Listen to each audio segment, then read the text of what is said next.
Americans are being released from Russia today in one of the largest exchanges between Russia and the West since the Cold War. But one man from Pennsylvania still remains in custody in Russia. WENY Washington correspondent Rachel Knapp joins us live from the U.S. Capitol this evening. Rachel.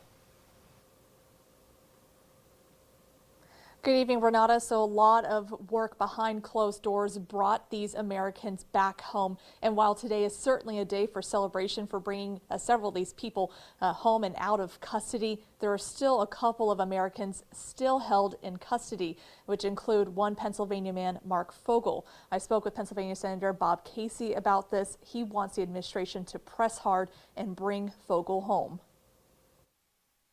Today we're bringing home Paul, Evan, also Vladimir. A huge moment of relief and finality for several American families.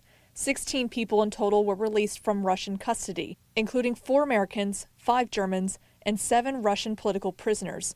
In exchange, 8 people were freed by the West after months-long closed-door negotiations. Russian authorities arrested them, convicted them in show trials, and sentenced them to long prison terms with absolutely no legitimate reason whatsoever, none. One of the Americans include Wall Street journalist Evan Gershkovich, who was accused of being a spy. Another is a man from Michigan, Paul Whelan. He is a former U.S. Marine. After being unjustly held by the Russian government, what they did to him was tragic and unacceptable. But now, finally, he's coming back. While many are celebrating their homecoming, there are still several Americans detained abroad, including Pennsylvania teacher Mark Fogel. In a joint statement from Pennsylvania Representative Mike Kelly, Senators John Fetterman and Bob Casey, they're urging the swap to include Fogel, who is currently serving a 14-year Russian sentence for possession of medical marijuana used to treat his severe back injury. We caught up with Senator Casey. He wants the Biden administration to use Fogel's name and press harder for his release. There's been almost no mention of his name by administration officials. That's been terribly frustrating and I think unacceptable, not only to the family, but to me, representing him and his family. Any message for Mark?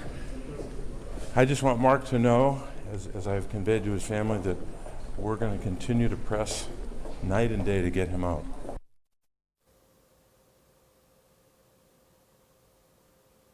And Renata, President Biden says so far his administration has brought home more than 70 Americans so far, many of whom were held in captivity before he took office. He also adds that he has no higher priority as president than bringing these Americans home.